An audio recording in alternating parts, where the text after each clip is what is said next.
I will teach you about letter to father in English.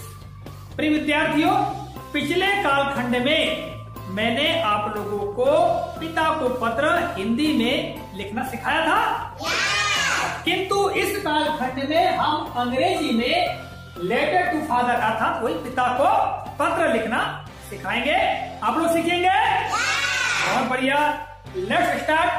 चलो प्रारंभ करते हैं। देखिए, पिछले कालखंड में जैसा कि मैंने आपको बताया था कि पत्र लिखते समय हम जहां पर रहते हैं, जिस स्थान पर रह करके पढ़ते हैं, अध्ययन करते हैं, वहां का पता आपको, जो आपका पेज है, ठीक है, जिस पेज में आप पत्र लिखेंगे, जिस पन्ने में, जिस पेपर के ऊपर, उसमें हमारे दाएं हाथ तरफ यहाँ पर ऊपर की लाइन से हमको पता लिखना होता है, जैसा कि हमने आपको पहले बताया, ठीक है।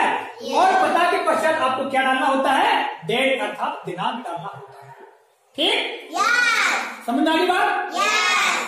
इसके पश्चात आपको अपने पिताजी को संबोधित करते हुए सारी गतिविधियां यहाँ पर, हमको सारी बातें जो है यहाँ पर लिखनी होती है। आपको हमने हिंदी के पत्र में अवश्य बता दिया है, किंतु ये काय का पत्र है बेटा? इंग्लिश से पत्र लिखना आपको, ठीक?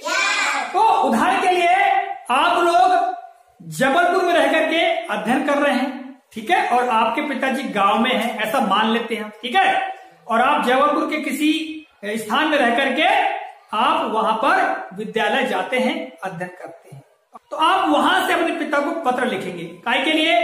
हो सकता है उनको जानकारी बताने के लिए कि हम वहां बहुत अच्छे हैं, पढ़ाई अच्छी चल रही है, या हमने परीक्षा पास कर ली है और नई पुस्तक खरीदने के लिए हमें कुछ रुपयों की आवश्यकता है। इस बात हेतु हम पत्र लिख सकते हैं, ठीक है। तो वही पत्र लिखने का तरीका है, उसके बारे में बताते हैं। तो चलिए, आप लोग जबलपुर के तिलवारा घाट में मान लो रहते हैं, ठीक है। कोई भी एक मकान नंबर हम लिख देते हैं, यहाँ पर लिखते हैं, ये ऊपर की लाइन जो है इसको छोड़ देंगे और यहाँ लिखेंगे इसमें HOUSE हाउस नंबर। अब कोई हाउस नंबर होगा 130, ठीक है, और यहां पर लिख सकते हैं नीचे तिलवारा, TIL तिल WARA तिलवारा, GHAT घाट और जबलपुर, यहाँ JABAL जबलपुर, ठीक है बेटा। ये हमने पता लिख दिया, आप जहां पर रहते हैं, ठीक। इसके बाद आपको यहाँ नीचे के लाइन से आपको डेट भी लिखना अनिवार्य है। डेट हिंदी में तारीख कहते हैं, दिनांक कहते हैं, अंग्रेजी में डेट कहते हैं, DATE डेट। आज डेट क्या है बेटा? जिस तारीख को आप पत्र लिखेंगे उसी तारीख की डेट यहाँ पर डाली जाती है। उदाहरण के लिए हम आज आपको लिखना सिखा रहे हैं, तो आज की डेट ली जाएगी। क्या डेट है यार? 27 जुलाई। यहां लिखेंगे 27 JULY जुलाई, और सन लिख सकते हैं आप 2019। तो ये हमारा पता हो गया लिख करके बेटा। समझ में आ गई बात आप लोगों को? इसके बाद आपको ये यहाँ 1 2 3 4 5 6 ये ऊपर क्या छोड़ दिए, ये 5 लाइन हमने पता लिख दिया है। इसके जो नीचे की लाइन है, यहां से हमको यहां जाना है, और लेफ्ट साइड में यहां से प्रारंभ करते हुए हमको लिखना है, क्या लिखना है? Respected father. ये लिख सकते हो आप लोग, यानी आदरणीय पिताजी। आप हिंदी में लिखते हो आदरणीय पिताजी, हाँ। या फिर आप लोग रिस्पेक्टेड फादर ना लिखना चाहो तो आप डियर फादर लिख सकते हो, ठीक है, माय डियर फादर, ठीक है। तो हम यहां लिखेंगे रिस्पेक्टेड फादर लिख सकते हैं, या डियर फादर।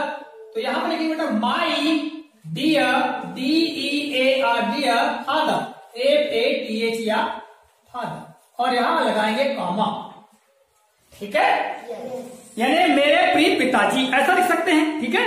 देखिए बेटा, हमने इतना लिख लिया, ठीक है, और इतना लिखने के पश्चात हम आगे जब लिखना प्रारंभ करेंगे तो इस लाइन को छोड़ देंगे, उसके नीचे की लाइन हमें लेंगे, और इसमें यहां आधी लाइन से, ठीक है, यहां अनुच्छेद अर्थात जिसे पैराग्राफ कहते हैं, इस पैराग्राफ को बदलते हुए यहां से लिखना है, और आपको यहां से क्या लिखना होगा?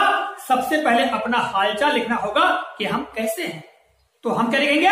मैं यहां पर बहुत बढ़िया हूं, या पूर्णतः अच्छा हूं, ठीक है। तो हम यहां लिखेंगे I am QUIT quite well here. ठीक है, I am quite well here, मैं यहां पर कुशल पूर्वक हूं या अच्छा हूं। क्वाइट वेल का मतलब होगा अच्छा होना। ठीक है, अच्छा हूं। ठीक, अब इसके बाद हम क्या लिखते हैं कि तुम लोग भी अच्छे होगे, है ना। आशा करते हैं कि आप लोग भी अच्छे होंगे, तो इसके लिए हम क्या लिखेंगे, I hope you will be happy there. I hope मुझे आशा है, यू, और यहां जब लाइन खत्म हो जाए बेटा तो हम अगली लाइन से फिर यहां से प्रारंभ करेंगे। ठीक है, क्या लिखे वहां पर, you will be happy, HAPPY happy there, THER there. आशा करता हूं कि आप भी वहां अच्छे होगे, खुश होगे, यहां लिख दिया हमने। ठीक है, हाँ। इसके बाद आपको क्या लिखना है, अपने बारे में बताना है कि आपकी पढ़ाई के बारे में बताना है।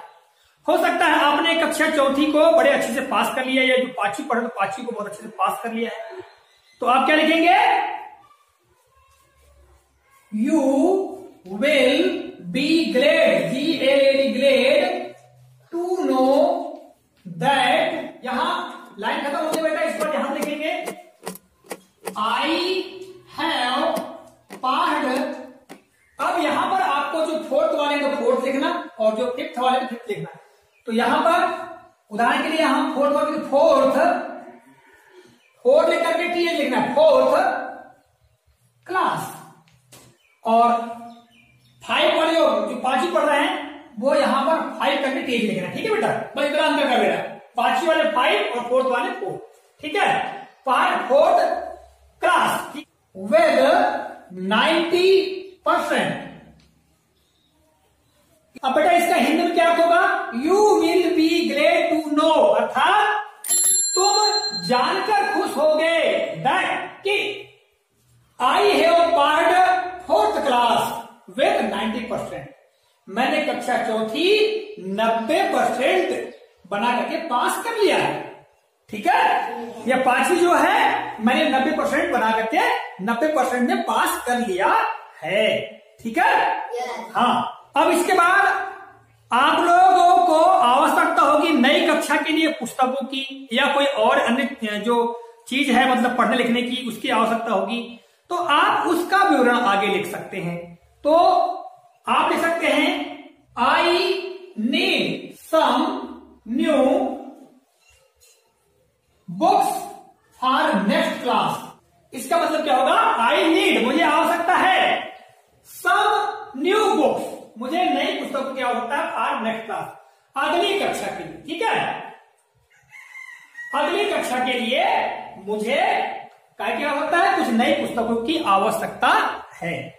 ये आपने लिख दिया बेटा।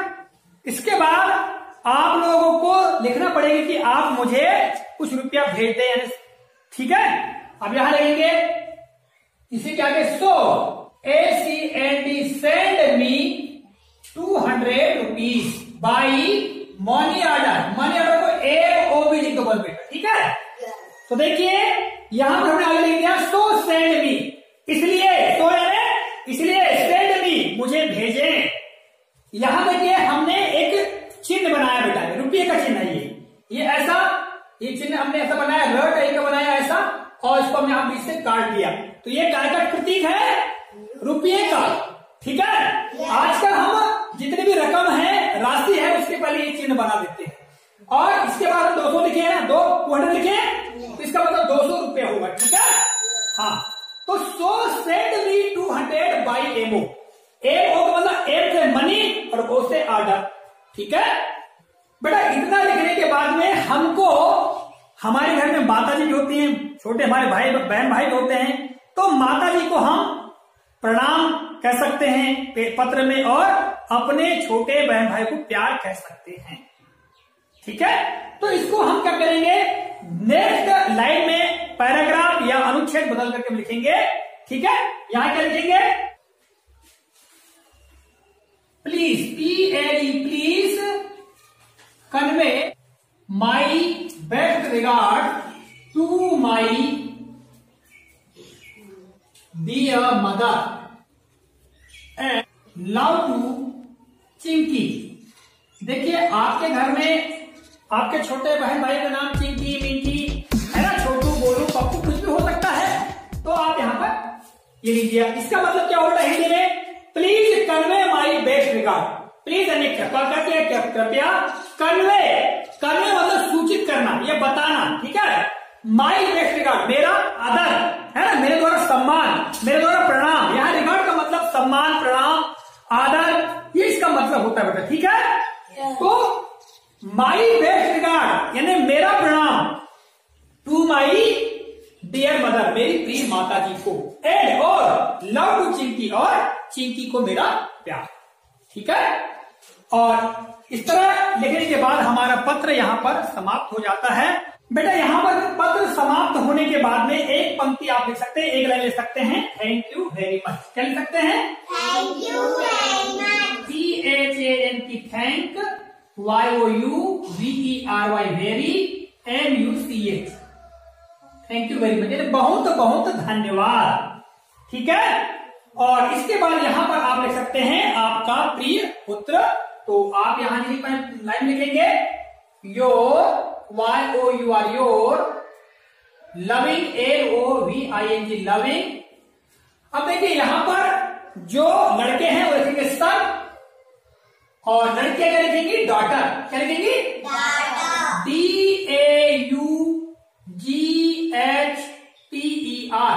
डॉटर। लड़के योर लविंग सन, और लड़कियां योर लविंग डॉटर। इस सन को छोड़ देंगे लड़के, ठीक है बेटा, और लड़के केवल सन लिखेंगे, इतना बस। ये लाइन में खींचोगे, ठीक। और यहां पर नीचे क्या करना है आपको? अपना नाम लिख देना है, आपका जो भी नाम है, NAME नेम, आपको यहां पर अपना नेम लिखना है बस, ठीक है।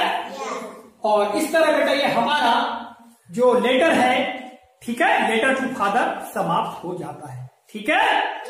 तो आप लोग अब लिख लेंगे। लिखने का बार बार आपको अभ्यास करना है, तभी आपको ये लिखना आएगा, अदरवाइज नहीं आएगा, ठीक है बेटा। बहुत बढ़िया। तो बोलिए जय हिंद।